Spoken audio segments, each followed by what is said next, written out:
এই দেশের যে আইন আছে এই আইনে রামিসার, আসিয়ার, তানিয়ার বিচার হবে না। এই দেশে যদি সত্যি ধর্ষণের বিচার করা লাগে, এই কোরআনে সূরা নূরের আয়াতের বিচার করা লাগবে। এই আয়াতটা সংসদে কার্যকর করে দেন, বাংলাদেশের যুবকদের ধর্ষণ তো দূরের কথা, স্বপ্ন দোষ বন্ধ হয়ে যাবে।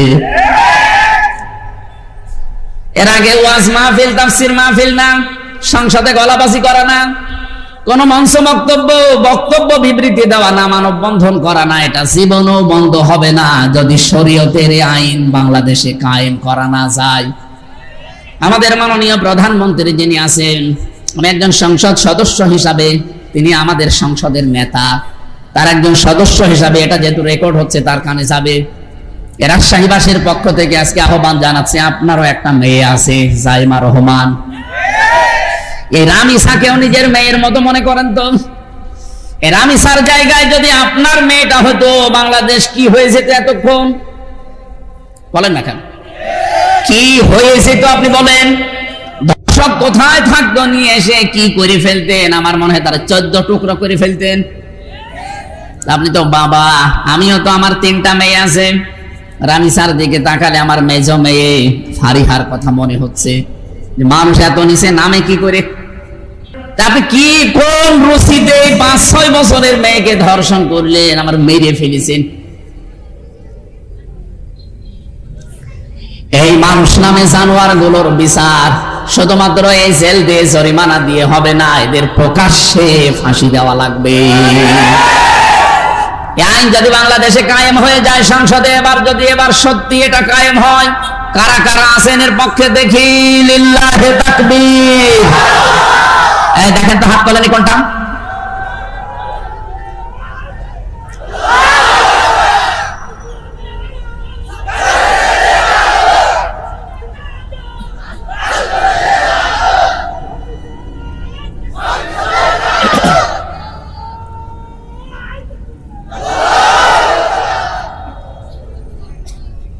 রাজশাহীবাসী, আমি যে আয়াত থেকে কথা বলার জন্য, মানে কি সিস্টেমে বলবো, এই সিস্টেমটা বলার জন্য এ পর্যন্ত আসলাম। এবার শুনেন, রব্বুল আলামিন বলেন, নবী আপনি যখন কোরআন দিয়ে মানুষের সামনে আলোচনা করবেন, আপনার মনের ভেতরে যেন কোনো সংকীর্ণতা, কোনো দ্বিধা, দ্বন্দ্ব, সংশয়, সন্দেহ এইগুলো কাজ না করে। আয়াতের অর্থ পেয়েছি আমি 2টা। 1 নম্বরে যখন এই রাজশাহীর মানুষের সামনে কোরআন দিয়ে কথা বলতে যাবেন, হে নবী আপনি হয়তো কথা বলবেন সঠিক, কিন্তু সামনে যারা আছে আপনার এই বক্তব্যের ভাব, অর্থ, ভাষা ডিপলি চিন্তা করার ক্ষমতা তাদের নেই। এজন্য কথা শোনার পরে তারা না বুঝে মন খারাপ করতে পারে, এরকম মানুষ দেশে নেই। বলেন বলেন।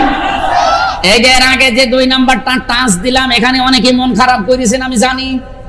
বলতে পারেন যে এই ময়দানে বসে আপনার দলের কথা বলার দরকার কি? আরে ভাই, আমি এমনি বলি নাই। কিয়ামতের দিন আল্লাহ আপনাকে যে বিচার করার জন্য ডাকবেন, প্রথমে ডাকবেন একা একা। এটা সূরা মরিয়মের 96-95 নাম্বার আয়াতে আছে, অকুল্লুহুম আতিহি ইয়াউমাল কিয়ামাতি ফারদা। প্রতিটি মানুষকে আল্লাহ ডাক দেবেন তার সামনে বিচার করার জন্য একা একা। দ্বিতীয় স্টেপে এবার আর একা ডাকবে না। ইয়াউমা নাদউ কুল্লা উনাসিম বিইমামিহিম, সূরা বানী ইসরাঈলের 71 নাম্বার আয়াতের প্রথম অংশে আছে, আল্লাহ বলেন এবার আর কাউকে আমি একা ডাক দেব না, বিচার করতে হলে ডাকবো তার নেতার সাথে। কার সাথে? আরো জোরে বলুন। আপনি বলেন তো, সেই নেতার পেছনে আছেন, আমি নিষেধ করছি না, থাকেন। কিয়ামতে আগে কিন্তু ওই নেতাকে ডাক দেবে, এরপরে পেছনে থাকবেন আপনি। আপনি এমন নেতার পেছনে জীবন কাটিয়েছেন, যে লোকটা লাল পানি খেত, এমন নেতা নেই। যে লোকটা 17-18 বছরের মেয়ে ভোগ করার জন্য আগে থেকে কল দিয়ে রাখতো। এটা বাংলাদেশে না ভারতের কথা বলছি, এটা রংপুরে ঘটেছে, অলরেডি ঘটে গেছে। নেতা আসতেছে আগে থেকে জানাইয়ে দিচ্ছে যে এরকম বয়সের মেয়েদেরকে রাখবা মনোরঞ্জন করার জন্য। নাউজুবিল্লাহ। এই বিশ্বের কথাগুলো শুনলে কি মনে হয় যে একে আল্লাহ মাফ করবে? আপনারই তো নেতা, একে যদি আল্লাহ মাফ না করে, আপনি তো পেছনে দাঁড়িয়ে আছেন, আপনাকে মাফ করবে কি করে? এই জন্যই তো কথাটা তুলে ধরলাম যে দলের কথা না থাকলে, নেতার কথা না থাকলে জীবনও আমি বলতাম না। আপনি যান, যেখানে যাবেন যান। ভাই বলছিলেন যে নেক আমলের যদি মরণ যদি না আসতো তাহলে নেক আমলের দরকার হতো না, কিয়ামত পর্যন্ত আমি বেঁচে থাকবো, কিন্তু পৃথিবী বসবাসের অযোগ্য হয়ে যেত। আপনি একটা বয়সের পরে আপনার তো লাগে না দুনিয়ায়, 60 বছর 70 80 90 বছর পরে আপনার আর কি প্রয়োজন দুনিয়ায়? আপনাকেও দুনিয়ার প্রয়োজন নেই, দুনিয়াও আপনার প্রয়োজন নেই। আপনি যত তাড়াতাড়ি কবরে যাবেন তত দুনিয়ার মানুষের জন্য ভালো। এটা বলছে না কেন? এমনকি আপনার জন্যও ভালো। আপনাকে টানতে আরো 4-5টা মানুষ লাগে, আর আপনি একটা বোঝা হয়ে দাঁড়িয়েছেন। এই জন্য একটা বয়সের পরে আপনারও আর দুনিয়া লাগে না, দুনিয়াও আপনার লাগে না। কি সূক্ষ্ম কথাটা আল্লাহ এখানে দিয়েছেন। আমি মাঝে মাঝে যখন কোরআন পড়তে পড়তে আয়াতে আসি, তখন ভাবি যে বাংলাদেশের মানুষ না বুঝে যে রাগ করে, আমি তো ওদের বাঁচাতে চাই। যত ধরা খেয়ে যাবে কিয়ামতে আমি দেখতে পাচ্ছি। এই জন্য এমন মানুষের পেছনে আপনি থাকবেন দুনিয়ায়, যাকে দেখলে আল্লাহর ভালো লাগবে, আপনাকে আর দেখা লাগবে না, তাকে দেখেই মাফ করে দেবে। কথা বলেন ঠিক কিনা? আমার ভাইরা, আয়াতের সারমর্ম হচ্ছে এমন, এই কথাগুলো তুলে ধরা হচ্ছে এই জন্য আমিও বলতাম না। আমি শুধু কোরআনের যে আয়াত পড়েছিলাম, একটা একটা করে শব্দের অর্থ বলে আমি চলে যেতে পারতাম। আপনিও মনে করতেন না অনেক সুন্দর ওয়াজ হয়েছে, আল্লাহুম্মা আমিন। 2 তলা নৌকা চলছে, উপর তলায় মনে করেন আমরা স্টেজে যারা আছি এই কয়জন আছি, নিচতলায় আপনারা যারা আছেন এরা নিচতলায়। মাঝে মাঝে উপর তলায় পানি নেওয়ার জন্য আশা লাগে, নিচে পানির সিস্টেম নেই, উপরে আছে পানির ট্যাঙ্কি। এখন যদি আমরা যারা আছি যদি বলি ভাই এত ডিস্টার্ব করেন কেন, পানির ব্যবস্থা তো আপনার কাছে আছে, এত ডিস্টার্ব করলে হয়, নিচেই পানি ব্যবস্থা করে নিন। আপনিও যদি মনে করেন ঠিক আছে উপরে গেলে হামজা, ইমাজউদ্দিন, হাফিজুর রহমান, শুভ এদের ডিস্টার্ব হয়, আর যাব না, নিচে একটা তক্তা খুলে নিয়েছেন। আমরা যদি উপর তলা থেকে দেখি যে আপনি তক্তা খুলতেছেন, আমরা যদি বলি ঠিক আছে পানির ব্যবস্থা করে নিন, আমরা কিছু বলবো না, আপনি নিজেই ডুবে মরবেন না আমাদেরকেও ডুবাবেন। আপনি বুঝতে পারছেন নবীর এই হাদিসের বাংলা অর্থ এটা? বিশ্ব নবী নৌকা দিয়ে, 2 তলা নৌকা দিয়ে উদাহরণটা দিয়েছেন। আজ আমরা যে অন্যায় দেখলেই বিরোধিতা করি, এই কারণে করি, কারণ দেখতে পাচ্ছি ধর্ষণ যদি এভাবে চলতে থাকে, বিচার যদি সত্যি আমরা করতে না পারি, কালকে আমার ফারিহাকেও ধর্ষণ করবে। পরশুদিন আপনার মেয়েকে, হাফসাকে ধর্ষণ করবে। আজকে ওইটা দেখে যদি বলেন ওর মেয়ের আমি চাওটা আমার না, কালকে আপনারটার জন্য রেডি হয়ে থাকেন। আর সত্য কথা বলা হচ্ছে এই কারণে যে যেভাবেই হোক এটা বন্ধ করাই লাগবে, নয়তো আমার মেয়ে, আমার বউ, আমার বোনটাও নিরাপদ থাকছে না। আমি উপর তলা থেকে শুধু চিল্লা পাল্লা করছি তা না, আপনাকে আমি বাধা দিয়ে যেভাবেই হোক নৌকার এই ফোঁটা বন্ধ করা লাগবে। আজ বাংলাদেশের বহু জায়গায় দেখতে পাচ্ছি অলরেডি অনেকেই ফোঁটা করার চিন্তায় আছে। আপনি তো নিজে নিজে পানি তুলে নিতে পারেন না, নিজেই মরবেন না, আমাদেরকে নিয়ে আপনি মারবেন।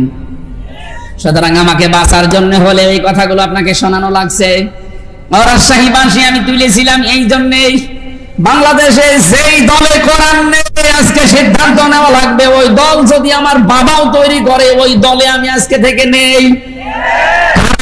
হাদিস মানতে পারেন তারা হাত তুলবেন, আমরা হাত তুলব না। আলহামদুলিল্লাহ ভাই, এই মাহফিল হয়ে গেছে, এরপরে আর কি মাহফিল করবেন? কথা যা বলার আমি 2 কথাই বলে ফেলেছি, আল্লাহুম্মা আমিন। কি মোনাজাত করে দি না, মানে আবার কি ওয়াজ করব?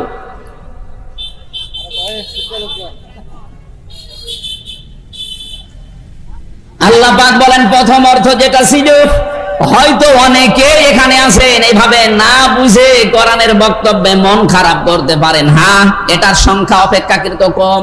2 নম্বরে, হে নবী আপনি যখন কোরআনের সঠিক কথাগুলো উপস্থাপন করবেন, প্রচলিত এমন কিছু কিছু নিয়ম এই সমাজে আছে যেগুলো করি মানুষ অভ্যস্ত, মনে করে ওইটাই মনে হয় ইসলাম। যেমন আমার তাহেরি ভাই করে, মানুষ অনেকেই মনে করে না ওইটাও মনে হয় ইসলাম, ওটা যে অন ইসলাম অনেকে জানেই না। আপনি আলী বাবা, শাহ আলী বাবা, কেল্লা বাবা, ফতে বাবা কোথায় পেয়েছেন ভণ্ডামি? বলেন তো, বাবা বেশি হওয়া ভালো না খারাপ? খারাপ মানে যার বাবা যত বেশি ওর জন্ম তত খারাপ। ওর এক বাবাই হয় না, 14 জনকে বাবা বলে। এখন যদি এইরকম বানানো ইসলাম নিয়ম নীতি নিয়ে এই রাজশাহী অঞ্চলের মানুষেরা চলতে থাকে, আর আমি যদি কোরআনে কারীম থেকে যেই কথাগুলো বলা দরকার, কারণ নিজের বাবা বাদ দিয়ে অন্য কাউকে বাবা বলে ডাকাও জায়েজ নেই। কেন জায়েজ নেই বলেন তো? এটা সূরা আহজাবের তাফসীরের ভেতরে পাবেন। বিশ্বনবীকে একজন মানুষ বাবা বলে ডাকতো, তার নাম যায়েদ বিন হারেসা। উনি বলতো যায়েদ বিন মোহাম্মদ। বিশ্বনবী প্রথমে কিছু বলেন না, আল্লাহ কোরআনে কারীমের আয়াত নাযিল করে জানিয়ে দিলেন না, যার বাবা সে যেন তাকে বাবা বলে। নবীর সাহাবী যায়েদ বিন হারেসা একজন জান্নাতি মানুষ, তিনি নবীজিকে বাবা বলে ডাকতেন। এমনি না, তাকে ছোটবেলা থেকেই মানুষ করেছিলেন নবীজি, এজন্য একটা মহব্বতে এই ডাকগুলো দিতেন। আল্লাহ বলেন না, এটা জায়েজ নাই, যেহেতু এখন থেকে কিয়ামত পর্যন্ত আয়াত নাযিল করে আমি জানিয়ে দিলাম, নিজের বাবা বাদ দিয়ে অন্য কাউকে বাবা বলা ঠিক না, জায়েজ না। আমার মনে হয় যদি এই সময় নবী থাকতেন, আর তাহেরি ভাই যত মানুষকে বাবা বাবা বলে, ওর মুখ সেলাই করে দিত নবীজি, যে তোর বাবা লাগে কত। আবার রেজভি বাবা বের হয়েছে, কয়েকদিন আগে দেখলাম ন্যাংটা বাবা, কেল্লা বাবা, শিকল বাবা। আমার মনে হয় বাংলাদেশে যত বাবা এমনও দেশ আছে এত মানুষও নেই। এখন এই যে শিরিক বেদাত কুফরি করছেন, এই সমস্ত দরবার কেন্দ্রিক কথাগুলো যদি তুলে ধরতে চান, হয়তো অনেক মানুষ আছে মনে করবে যে হ্যাঁ আমারে আঘাত দিয়ে গেল, অথচ আমি আপনাকে আঘাত দেওয়ার জন্য বলি নাই, সত্য করে আপনাকে ফেরাতে চাই সত্য পথে। আল্লাহ পাক বলেন, হে নবী, আয়াতের দ্বিতীয় ব্যাখ্যা এইটা, আপনি সঠিক কথাটা তুলে ধরতে গিয়ে ভয় পাবেন না, দ্বিধা দ্বন্দ্বে ভুগবেন না, সংশয় সন্দেহ করবেন না। কারণ এগুলো করলে মনে হতে পারে যে নিয়ে এসেছে কুষ্টিয়া থেকে রাজশাহী, আমি যদি সঠিক এভাবে তুলে ধরি, এলাকার অনেক মানুষ আছে এরকম বানানো ইবাদত করে, তারা হয়তো মন খারাপ করে শেষে যাওয়ার সময় গাড়ি ভাড়াও দেবে না, খাওয়া দাওয়া দেবে না, আরো অত্যাচার আসতে পারে। এই ভয়ে আপনি কোরআনের কথা গোপন করবেন না। কোরআন হচ্ছে মুমিনদের জন্য উপদেশ, জোরে বলেন সুবহানাল্লাহ। সুতরাং হক কথা তো তুলে ধরার দায়িত্ব আমার। ইন্নাল্লাযীনা ইয়াকতুমুনা মা আনজালাল্লাহু মিনাল কিতাবি ওয়া ইয়াশতারুনা বিহি সামানান কলিলা উলাইকা মা ইয়াকুলুনা ফি বুতুনিহিম ইল্লান নার ওয়া লা ইউকাল্লিমুহুমুল্লাহু ইয়াওমাল কিয়ামাতি ওয়া লা ইউযাক্কিহিম ওয়া লাহুম আযাবুন আলীম। আয়াতটা পড়লে আমার ভয় লাগে, এই জন্য বাংলাদেশে বহু আলেম এই আয়াতের কারণে কিয়ামতে ধরা খাবে। রব্বুল আলামিন বলেন, ইন্নাল্লাযীনা ইয়াকতুমুনা, নিশ্চয় যারা গোপন করছে করবে, মা আনজালাল্লাহু মিনাল কিতাব, যেগুলো আমি আমার কিতাবের ভেতরে নাযিল করেছি, ওয়া ইয়াশতারুনা বিহি সামানান কলিলা, এই মানুষগুলো কোরআনের সঠিক কথা গোপন করে ইহুদি খ্রিস্টান বৌদ্ধ হিন্দু মুশরিক বিশেষ করে নামধারী মুসলমান মুনাফিকদের কাছ থেকে বিভিন্ন হাদিয়া তোফা পায়। এই কথাগুলো গোপন করে দিলে এরা খুশি হয়, এরা খুশি হওয়ার পরে তাদের হাদিয়া তোফা দেয়, তাদের বেতন বোনাস বাড়িয়ে দেয়। আল্লাহ বলেন, উলাইকা মা ইয়াকুলুনা ফি বুতুনিহিম ইল্লান নার, এই মানুষগুলো এই হাদিয়া তোফা বেতন বোনাস নিয়ে যা খায় জাহান্নামের আগুন ছাড়া কিছু খায় না। ওয়ালা ইউকাল্লিমুহুমুল্লাহ, এদের সাথে আমি আল্লাহ কথা বলছি না, বলবো না। ওয়ালা ইউযাক্কিহিম, এদেরকে কিয়ামতের দিন পরিষ্কার করব না, পবিত্র করব না, তার মানে জান্নাতে দেব না। ওয়া লাহুম আযাবুন আলীম, এদের জন্য যন্ত্রণাদায়ক আযাব রেডি করে রাখলাম।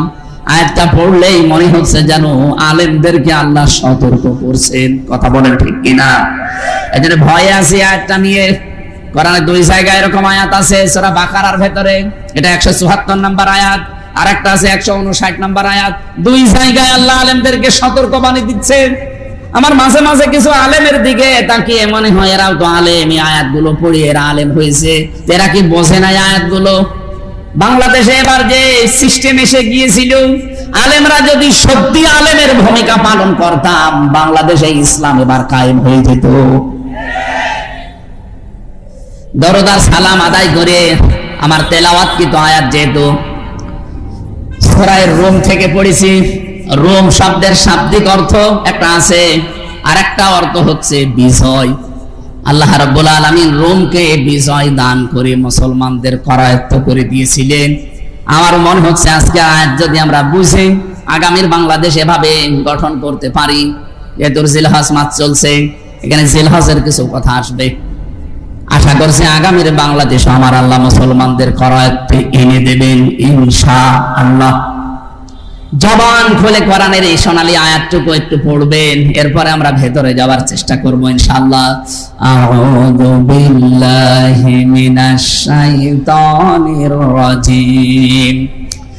আল্লাহুল্লাযী খালাকাকুম সুম্মা রাযাকাকুম সুম্মা ইউমীতুকুম সুম্মা ইউহয়ীকুম।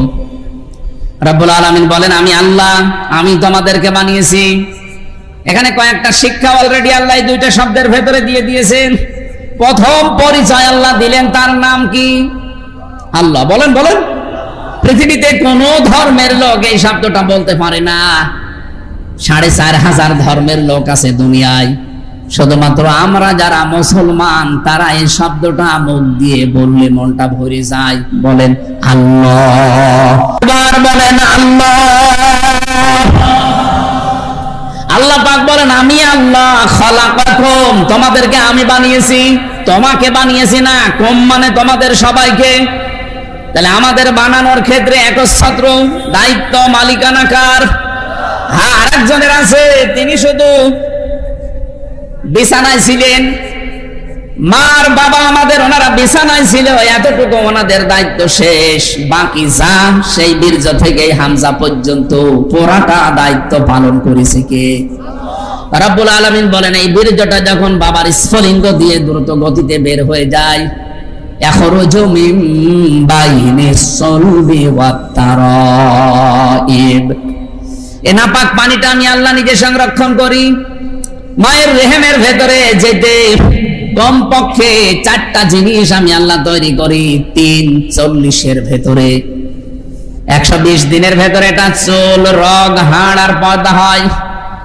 মায়ের রেহেমের ভেতরে যে নাপাক পানির থলি পড়ে আছে, ওইটাও এই 120 দিনের ভেতরে 4টা জিনিস তৈরি হয়, রক্ত, গোশত, চর্বি আর চামড়া। এই 8টা জিনিস এক হওয়ার পরে আমি আল্লাহ আমার নিজের যে নাম আছে রব, এই রব নামের কারণে 5টা জিনিস আমির হামজাকে দান করি। আমার নামটাও ছিল না, আমি ওই 8টা জিনিস হয়েই পড়ে আছি 120 দিন। রব্বুল আলামিন বলেন, ওয়াজআলা লাকুমুস সামআ ওয়াল আবসারা ওয়াল আফইদা। এটা সূরা নাহলের ভেতরে পাবেন, 178 নম্বর আয়াতের মাঝের অংশে আছে। শ্রবণ শক্তি, দর্শন শক্তি, বাক শক্তি, আকেল শক্তি আর ঘ্রাণ শক্তি, এই 5টা জিনিস আমি আল্লাহ আমার এই বান্দাকে দান করেছি আমার রব নামের কারণে। 8 5 13টা জিনিস এক হয়, আর 120 দিনের ভেতরে এই 3.5 হাত বডির ভেতরে ৯,৭৬৮ প্রকার চামড়া দিয়ে পুরাটা ঢেকে দেই। আমার শরীরের ভেতরে চামড়া আছে ৯,৭৬৮ প্রকার, বিজ্ঞান এখন দেখাচ্ছে। কিন্তু আশ্চর্যের বিষয়, আল্লাহ যে একজন আছে তার প্রমাণ আল্লাহুল্লাযী খালাকাকুম, আমি আল্লাহ তোমাদেরকে আমি বানিয়েছি, এর প্রমাণ একটা চামড়ার সাথে এই পুরা কোনো চামড়ার মিল নেই। এমনকি আমার চামড়ার সাথে ইমাজ ভাইয়ের চামড়ার মিলবে না, যদিও মনে হচ্ছে রং একরকম। আপনি ওনার চামড়া যদি কেটে যায়, ফেটে যায়, ছিঁড়ে যায়, পুড়ে যায়, আমার চামড়া নিয়ে আপনি লাগিয়ে দেন, জীবনেও লাগবে না, আরো পছন্দ ধরবে। মানে তো ডাক্তারি বিদ্যায় যেহেতু হাসপাতাল চালায়, জিজ্ঞাসা করে দেখেন, আমি তো পড়ে পড়ে বলছি। আল্লাহ এখান থেকে একটা শিক্ষা আমাদেরকে দিতে চেয়েছেন, ওয়ালা তাসিরু ওয়াসিরাতুন বিজরা উখরা, কিয়ামতের দিন কেউ কারো যে বোঝা বহন করবে না। তার প্রমাণে এই চামড়াটা আমার চামড়ার সাথে আমার মায়ের চামড়া মেলে না, আমার চামড়ার সাথে আমার স্ত্রীর চামড়া মেলে না, আমার সাথে ইমাস ভাইয়ের চামড়া মিলছে না, তাহলে কিয়ামতের দিন উনি আমার পাপের বোঝা বহন করে নিয়ে যাবে, আমারে পার করে দেবে। উনি আমারে বলে, আমি বিশ্বাস করি উনি একটা ভণ্ড আর আমি একটা পাগল। এরকম ভণ্ড আর পাগল দেশে নেই।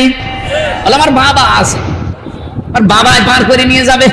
অনেকে বুদ্ধি করে দুই বাবার মুরিদ হয়, যে এ না পারলে আর একজন আছে। অথচ এই আয়াতের ব্যাখ্যার প্রথমটা পেলাম কি, আপনার চামড়াই মিলছে না। কত রকমের চামড়া আছে শরীরে বললাম, ৯,৭৬৮ প্রকার। কোন চামড়ার সাথে কোন চামড়ার মিল নেই। এটা খেলা করার জন্য আল্লাহ দিয়ে রাখেন নাই। রাব্বুল আলামিন বলেন ৩৬০টা জোড়া দিয়েছি। এই যে হাড়ের ভেতরে এই জোড়াগুলো না দিলেও তো পারতেন, কিন্তু কোনো কিছু আপনি ধরতে পারতেন না। এই যে ড্রাইভার গাড়ি চালিয়ে যাচ্ছে, মনে করেন স্টিয়ারিং ধরেছে, মানে যদি হাতটা এভাবে থাকতো জীবনও গাড়ি চালাতে পারতো। এভাবে ধরে ঘোরানো লাগতেছে। আমি যদি এখন যাওয়ার সময় চিন্তা করতে করতে যাই, আল্লাহ ৩৬০টা জোড়া দিয়েছে আমার শরীরে, এটা যদি না দিত আমি গাড়ি চালাতাম কি দিয়ে? ওনারা কি আল্লাহকে পাওয়ার জন্য সে আজমির শরীফ যাওয়া লাগে? ওই স্টিয়ারিং ধরে আছে, শুধু হাতের ভেতরে তাকালেই তো আল্লাহকে পাওয়া যায়। এভাবে পুরা শরীরের ভেতরে গবেষণা করে প্রায় ৮০টার উপরে জিনিস পাওয়া যায়। রব্বুল আলামিন বলেন, মেন যে ২, ৪, ৪, ৮টা আমি ১২০ দিনে বানাই, আর আমার পক্ষ থেকে ৫টা জিনিস দিয়ে ১৩টা হয়। তখন তৈরি হওয়া লাগবে আকৃতি। এই আকৃতিটা তৈরি করে ফেরেশতারা না, এটা আমি আল্লাহ বানাই। ওয়াল্লাযী ইউসাউবিরুকুম ফিল আরহামি কাইফা ইয়াশা লা ইলাহা ইল্লা হুয়াল আজিজুল হাকীম। তিনি সে আল্লাহ যিনি মায়ের পেটের ভেতরে তোমাদের আকার তৈরি করেন।